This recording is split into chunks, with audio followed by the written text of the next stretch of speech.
G'day DIY Pool Legends. Just wanted to give you a bit of a spoiler alert that this isn't the full length version of this particular video. It's just a little bit of an introduction so you can see the type of information that we do provide, but the full length video is just for our customers. Hope you enjoy watching this short little sample.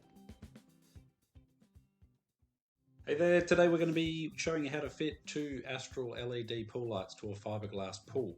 So first thing you want to do is figure out where you want the lights to go.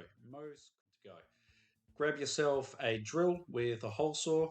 Check the instruction manuals for the size hole saw that you need to drill. You definitely don't want to get that one wrong. And then as you're drilling through the shell, just move the drill around, just a slight circle, and then that will take any little rough edges or sharp points that when you're feeding the cables through for your lights, don't nick the cable or cause you any problems. So to the cable, and you're going to walk it down to where you're going to set up the transformer, which is what the light cables collect into. So pool LED lights are all low voltage, so the transformer plugs into a standard power point and then each light fitting plugs into the transformer. When you're walking out your cable, leave plenty of extra length in that cable.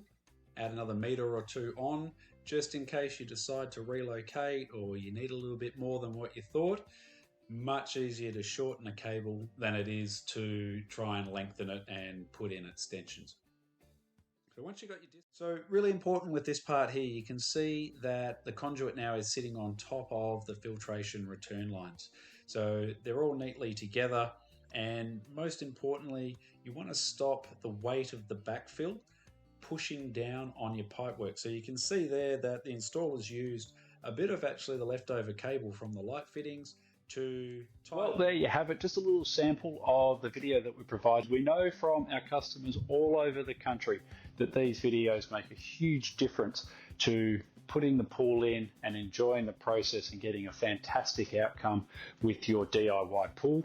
The name of the game is you want to absolutely save thousands of dollars on your pool, but when someone comes over and has a look at your pool, they shouldn't be able to tell whether you put the pool in yourself, you used a local installer, or you went to a full service, full price pool builder. And that's what these videos and all of our supporting documentation is all about. If you'd like to learn more, you can get in touch with us through the website and talk to the team. We'd love to hear about your project and how we might be able to help.